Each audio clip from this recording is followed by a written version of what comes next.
Olá, internet! Este é o tema do programa desta semana.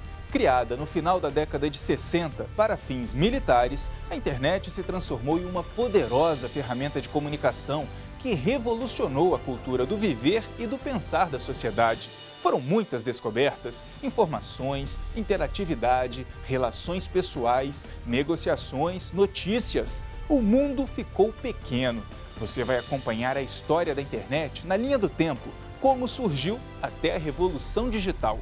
Vai ver ainda como a rede ajudou o STJ a se tornar o primeiro tribunal no Brasil a ter todos os processos digitalizados. E também como o uso das novas tecnologias mudou a forma das pessoas se relacionarem. Tudo isso você confere agora no STJ Cidadão.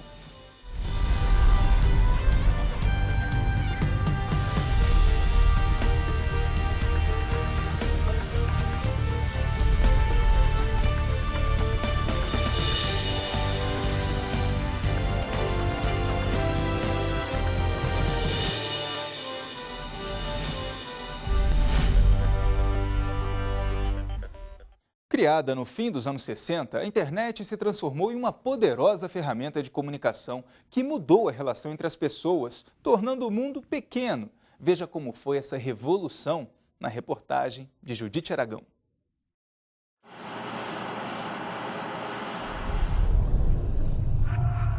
Ela foi fruto das tensões entre Estados Unidos e Rússia em plena Guerra Fria. Criada no fim da década de 60 no Departamento de Defesa dos Estados Unidos, inicialmente a internet tinha objetivos apenas militares, proteger o conteúdo de informações sigilosas do governo. Mal sabiam eles que estavam criando o fenômeno mais importante para a tecnologia do século XX.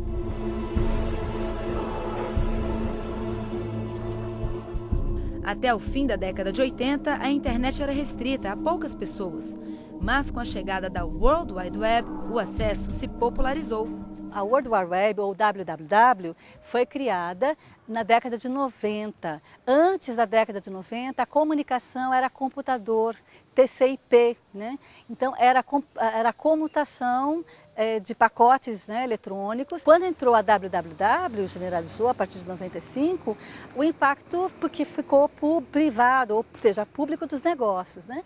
E logo aumentou exponencialmente a comunicação. Essa mudança facilitou a troca de informações entre pessoas de diferentes partes do mundo e influenciou a sociedade como um todo. Hoje, a internet está em todo lugar e faz parte da nossa cultura. Mudou o jeito como nos relacionamos, fazemos negócio, está presente em quase tudo o que fazemos. E Rafael sabe bem como usar a nova tecnologia. Usa a internet para tudo. Aquela pergunta básica que você faz para o Google, né?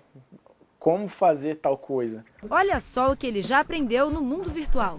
Eu aprendi Photoshop, aprendi na internet, o Illustrator, né? Vetorização, CorelDRAW também, o Premiere, o tratamento de áudio também, o Audacity, Audition. Esses programas que são pacote da Adobe, a maioria deles eu aprendi a mexer pela internet. E o que ele aprendeu sem gastar um centavo tem retorno hoje. Rafael começou a fazer vídeos para o YouTube, que acabou oferecendo uma parceria. Agora, ele ganha um dinheirinho a mais no fim do mês com o conteúdo que produz. As coisas que eu faço para ganhar dinheiro, eu aprendo tudo na internet, né? Então, se eu ficar sem internet, meu conhecimento vai ficar obsoleto. Com a internet, uma barreira pode ser a entrada para acrescentar conhecimento. João, então explica pra mim, como é que você aprendeu a tocar violão na internet? A maior dificuldade de tocar violão são fazer os acordes, né? E aí eu quis aprender, e aí tem um site, o Cifra Club, ele ensina, é um site que tem videoaula, é um site que mostra os acordes que tem que fazer, ensina direitinho, é um site muito bom. Dá pra ver que a internet é aquela janelinha do seu computador que dá acesso a qualquer área de conhecimento. Eu aprendi a falar inglês na internet, principalmente por causa dos jogos, que eu e meu irmão, a gente sempre jogou muitos jogos, né? E jogos em inglês, que não tem tradução para o português. E aí eu queria jogar e aí para conseguir conversar com o pessoal ou entender algumas coisas do jogo, eu fui, entre aspas, forçado a aprender. Se por um lado temos o horizonte ao nosso alcance enquanto estamos conectados por meio de um computador ou smartphone, por outro, pagamos um preço alto, a exposição a substâncias químicas. Cada equipamento eletrônico pode conter mais de 1000 substâncias tóxicas. Um exemplo disso é a placa-mãe de um computador.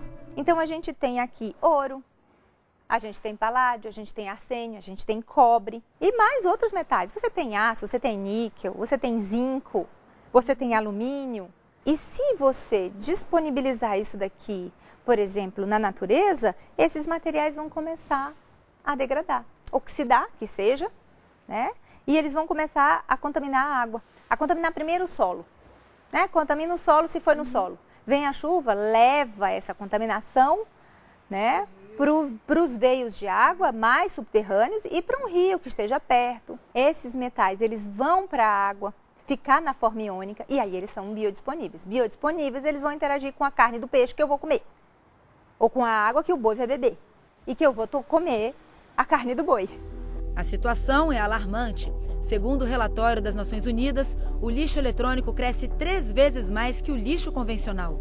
No mundo, são descartados anualmente cerca de 50 milhões de toneladas de lixo eletrônico. Entre os países emergentes, o Brasil é campeão na geração de lixo eletrônico por habitante, 0,5 quilo por ano. Comprometido com o bem-estar da sociedade e o meio ambiente, o Superior Tribunal de Justiça realizou neste ano a campanha da coleta de lixo eletrônico. Todos podem participar: servidores, colaboradores e visitantes. O importante é a gente não descartar em qualquer lugar. É a gente saber que aquele material, aquele equipamento, né, vai ser ou reaproveitado ou desmontado e encaminhado para indústrias de reciclagem do mundo inteiro. As caixas coletoras ficam espalhadas pelo tribunal. Quando preenchidas, um caminhão recolhe todo esse amontoado eletrônico.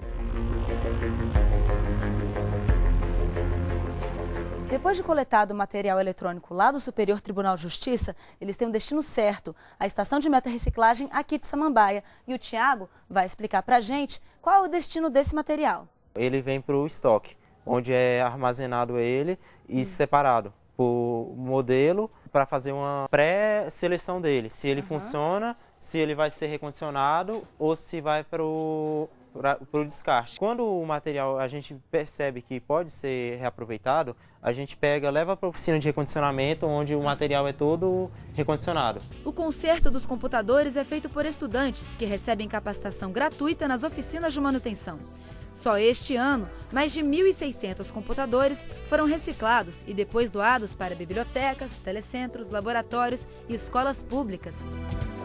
Esses adolescentes são afiados quando o assunto é tecnologia. Nós estamos dando sequência de boot.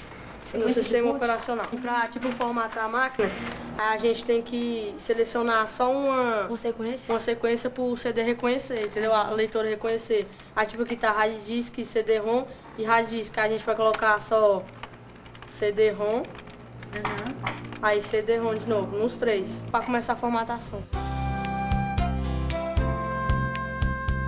Eu já aprendi a identificar cada peça dentro do computador e a identificar aquelas que sejam queimadas, quebradas. Então hoje você conseguiria montar um computador? Sim, tenho capacidade de montar um computador.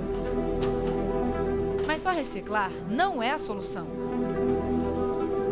O ideal é não consumir em excesso. Então a gente tem que mudar a política de consumo.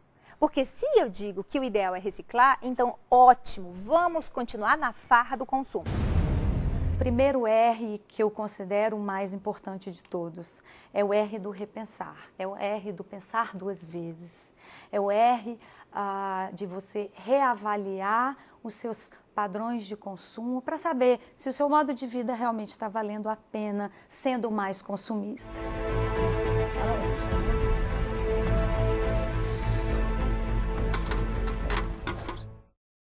E no próximo bloco, a digitalização de processos. É a internet no Superior Tribunal de Justiça. Não sai daí.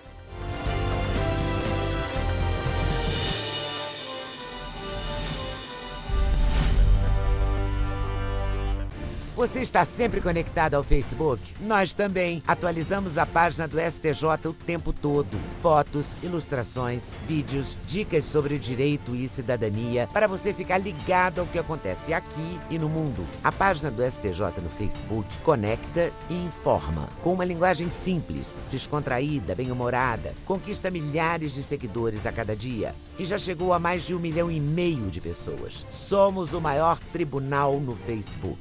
Espaço interativo. Aqui você pode conhecer melhor seus direitos e ainda participar de promoções, sorteios e jogos. De qualquer lugar você acessa as decisões que mudam o curso do país e saem das salas de julgamento e chegam até onde você está, em casa, no trabalho, em qualquer lugar.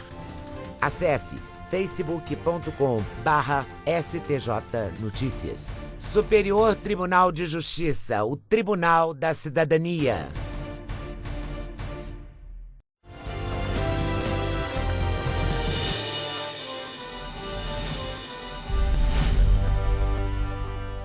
O STJ foi o primeiro tribunal do Brasil a ter todos os processos digitalizados. Economia de papel, tempo, espaço e um exemplo de sustentabilidade. Confira como foi esse processo na reportagem de Larissa Trevisan.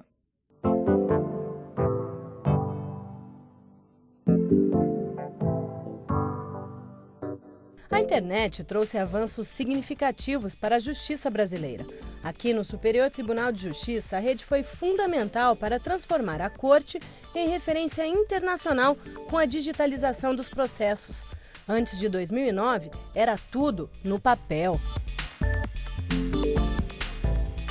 O processo no STJ, antes da digitalização, que começou no ano de 2009, ele chegava de forma física, né?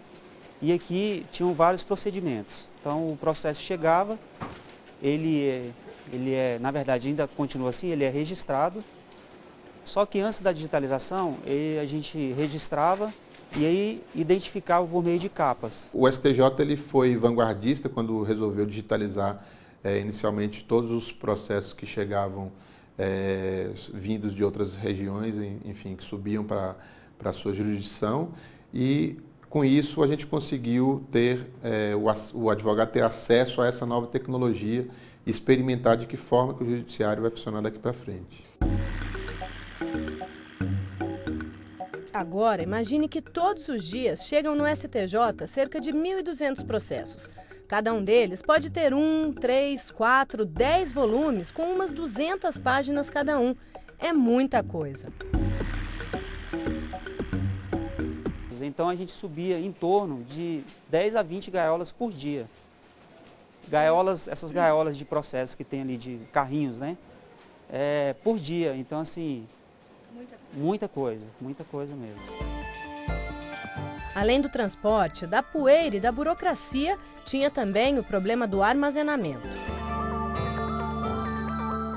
Então isso na saúde, né, do servidor, é questão do peso, né? Você tinha que transportar esses processos para vários setores, né? Porque cada setor tem uma rotina de trabalho. Então, você registra, depois ia para um lugar que tinha que colocar as capas. O armazenamento, quer dizer, o STJ não tinha mais nem espaço para guardar esses processos, né? As salas lotadas, cheias de armários. Todas elas. Todo era armário, da entrada até a saída. E para passar do papel para o computador todos os 1.200 processos que chegam diariamente aqui no STJ, a Corte teve que contratar novos funcionários. E dessa vez a tecnologia foi responsável por colocar mais de 200 deficientes auditivos no mercado de trabalho. Quando começou a digitalização, a gente começou com pessoas do STJ, na verdade, com terceirizados. Então, assim, era muito engraçado que não podia passar ninguém no corredor que a gente puxava para digitalizar, né? Depois foi criado, no caso, um contrato com a empresa e a inclusão social dos deficientes auditivos, que são os surdos, né?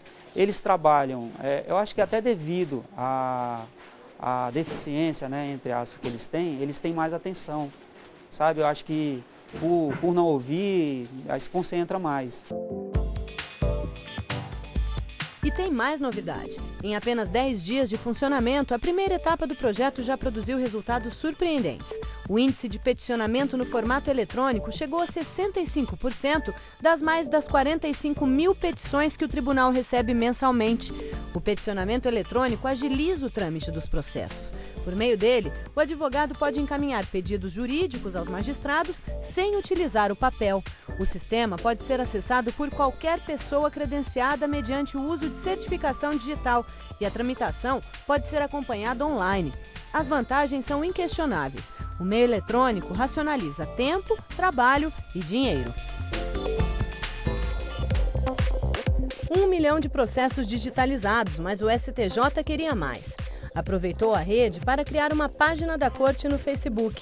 Ali, os internautas podem acompanhar as principais decisões, notícias, fotos e vídeos do trabalho desenvolvido no Tribunal da Cidadania. Sempre inovando, o STJ realizou, em agosto de 2013, a primeira audiência virtual com advogados. Agora, os defensores não precisam mais vir a Brasília para despachar com os responsáveis pelas causas que defendem. E os julgadores não precisam mais receber os advogados presencialmente. Tudo começou com uma carta. A minha pesquisa de como solucionar esse problema de acesso ao ministro foi uma carta que eu recebi de um senhor de 90 anos que me perguntava na carta se eu poderia permitir a vinda da neta dele a Brasília, isso há alguns anos atrás. Ela viria para me conhecer, tirar uma fotografia, porque ele queria saber quem era a pessoa que iria julgar a causa da vida dele, que era uma empresa, era uma serraria de madeira, que era a causa da vida dele, porque era a única empresa e onde ele tinha trabalhado a vida inteira. Era uma sociedade familiar. A tecnologia para ajudar nos valores mais emocionais e sentimentais. Veja que tranquilidade para a parte quando o advogado disser: eu falei hoje de manhã com a ministra, eu pude explicar quais são as razões do seu pedido. Já a ministra Eliana Calmon utilizou a videoconferência para interrogar uma testemunha que estava em Curitiba.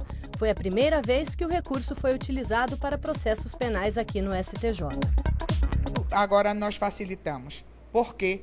Porque estamos à distância, mas estamos fazendo audiência, de forma que isso muda muito. Serve de bem-estar e de comodidade para as partes e muita diligência para o processo. E sabe quem ganha com a informatização do judiciário? Facilitou a vida de todos envolvidos com o judiciário, eu penso. Porque ao servidor, que ficou mais fácil de trabalhar, ao advogado, que ele pode ter o acesso do processo dele do escritório, ele pode, hoje com o peticionamento eletrônico, ele pode peticionar do escritório, não precisa se deslocar ao tribunal. O prazo porque o horário para ele protocolar a petição era até 19 horas, hoje se estendeu até meia-noite, até o último 11h59, 23h59. Então, assim, aos julgadores, porque eles muito mais rápido, a distribuição do processo hoje é muito mais rápida, um processo chega, ele está gerando em torno de 3, 4 dias no máximo para ser distribuído. Quem agradece é o meio ambiente. O que eu acho assim que a digitalização, ela na verdade ela começou e não tem mais como parar. É um caminho sem volta. É um caminho sem volta.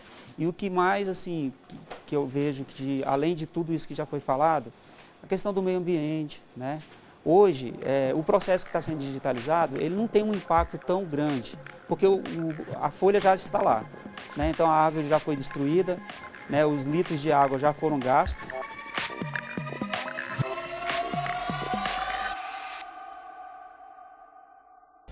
E daqui a pouco, como a internet mudou a vida da sociedade. É só um minuto.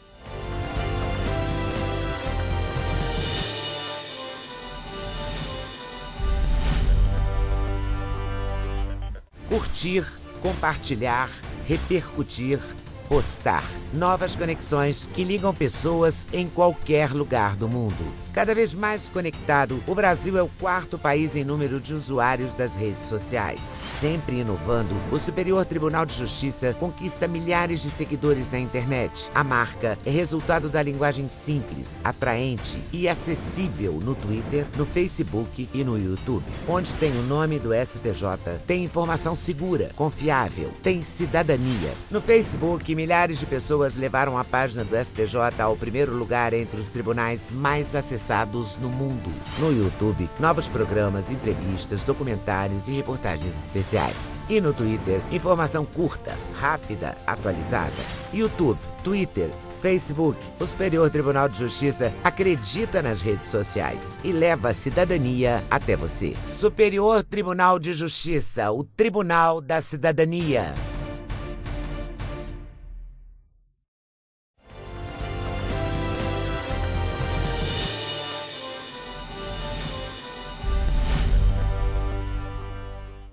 Informações, interatividade, relações pessoais, negociações, notícias. O mundo ficou pequeno. Confira essas mudanças de comportamento na reportagem de Gabriela Faria.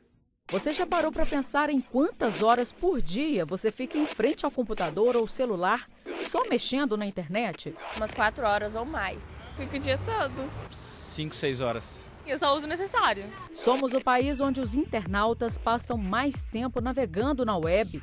Isso segundo o Ibope. Atrás ficam países como a França e a Alemanha. O brasileiro passa em média 30 horas por mês conectado. Mas não são só os jovens que se renderam aos prazeres da web. O Instituto Brasileiro de Geografia e Estatística, o IBGE, apontou que a população mais velha está ficando cada vez mais moderninha. De 2005 a 2011, o número de pessoas com 50 anos ou mais acessando a internet aumentou em 222,3%. Isso quer dizer que cerca de 5 milhões de pessoas nesta faixa etária aprenderam a navegar na net. Seu Hilarino é um deles. Com 67 anos, diz que hoje tem 3 paixões: a família, o time do coração e a internet. O computador aqui, sem ele, seria difícil, seria complicado, né? Porque eu uso computador há mais de 4 anos, então é difícil ficar sem computador.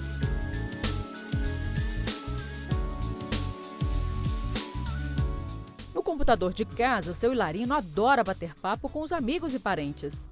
E ele tem até um perfil em uma rede social com mais de 400 seguidores. Mas o que este vovô internauta mais gosta de fazer é ficar por dentro das notícias do seu time. Sem dúvida, logo cedo. Logo cedo tem que saber como é que está o São Paulo Futebol Clube, quem está no departamento médio, quem vai jogar na próxima partida, quem que vai ficar na reserva. E, se possível, passar um e-mail para o treinador sugerindo um determinado atleta numa determinada posição e por aí, né? Com a experiência de um senhor que viveu mais de 6 décadas, seu Hilarino declara que hoje não consegue viver desconectado. Significa tudo na minha vida. Internet, para mim, sem esse computador aqui, eu quero procurar melhorar, comprar um aparelho melhor, comprar um monitor maior. Uma webcam mais sofisticada, se possível em HD, entende? Para ver as pessoas me verem, etc, etc.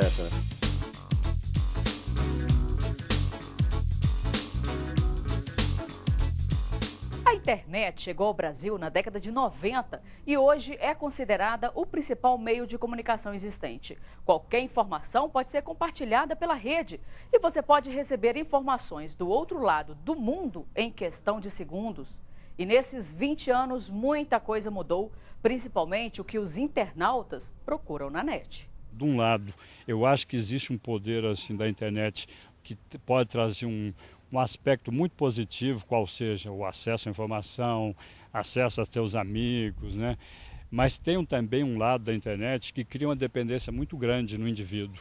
Então, essa dependência, por um lado, e a falta de privacidade crescente, né? Veja você as recentes revelações, né, do governo dos Estados Unidos, né, espionagem no Brasil, agora do Canadá também, ela pode levar então a situação em que você realmente não vai ter privacidade alguma. Enquanto a maioria da população usa a rede mundial para se informar, pagar contas, fazer compras e trocar e-mails, há uma pequena parcela dos usuários que acha difícil controlar o tempo gasto online. E o hábito pode se transformar em problema. Estamos aqui na casa do Luiz Belmonte, 25 anos. Ele abriu para a gente as portas da casa dele para contar um pouco sobre essa paixão, não vou dizer que é um vício, né, Luiz? Como é que foi isso? Quando que nasceu? Você estava me contando que desde os 6 anos, que foi quando você descobriu essa paixão. Quando eu tinha 6 anos, eu ganhei de aniversário um Super Nintendo, né? E assim, eu fiquei maravilhado, era coisa totalmente nova. E uns amigos meus já tinham também, eu sempre ficava na vontade, aí eu comecei a gostar muito. Mas naquela época eu não conseguia jogar tanto, porque meu pai e minha mãe ficavam me pegando no pé por causa de escola. Era aquela época que os pais davam uma Exatamente, freadinha, né? Mas desde aquela época eu já comecei a gostar muito. E aí, quando que você se libertou dos pais? Pois é, quando eu tive 19 anos, eu saí, eu comecei a morar sozinho. E naquela época eu comecei a ter a minha liberdade de poder mais fazer meus horários e tudo mais. Foi quando eu comecei a jogar mais, comecei a curtir mais, assim. Eu comprei os videogames na época e gastava muito mais horas no videogame do que... Olha, Luiz, você me contou que você já chegou a ter momentos que você passou 3 dias na frente de um computador, de uma televisão, jogando. Sim, isso foi alguns anos atrás, quando eu, digamos assim, eu não tinha tanto autocontrole, não tinha tanto limite. Então, inclusive foi uma época que eu não trabalhei, não estava estudando também, eu estava meio solto. Então, naquela época, a única coisa que eu tinha que fazer era isso. Então, já aconteceu mais de uma ocasião de eu sentar na frente, ficar 3 dias, assim, direto, dando pausa só para pegar a comida que estava pronta e ir no banheiro, mas o tempo todo lá. Mas como perceber que esse interesse pela net está passando dos limites? Estima-se que 10% dos brasileiros já são viciados digitais. Já chegamos à casa dos 52 milhões e meio de usuários conectados.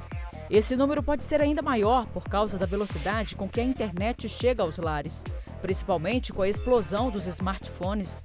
Esse aparelho, que parece inofensivo, está levando ao surgimento de um fenômeno que começa a chamar a atenção dos estudiosos: a dependência sem substância. Se percebe quando começa a ter problemas familiares, começa a dormir menos para poder jogar mais. Muitas vezes o problema aparece para os familiares, assim, quando a pessoa, às vezes tem uma forte chuva, caiu a internet, e a pessoa tem uma alteração de humor muito forte porque não está tendo acesso à internet naquele momento. Outro fator agravante são os dispositivos móveis, porque faz com que você possa ter acesso a todo momento, né? O iPhone, o celular, o iPad e outras tecnologias, né? Assim, que faz com que a pessoa esteja sempre plugada. Então, assim, o que a gente faz para evitar o problema, para evitar se transformar o vício, é se desconectar de vez em quando. Ficar 1 dia, 2 dias, às vezes, pode ser no fim de semana ou durante a semana, sem acessar a tecnologia. O senhor consegue passar 1 dia sem internet? Não.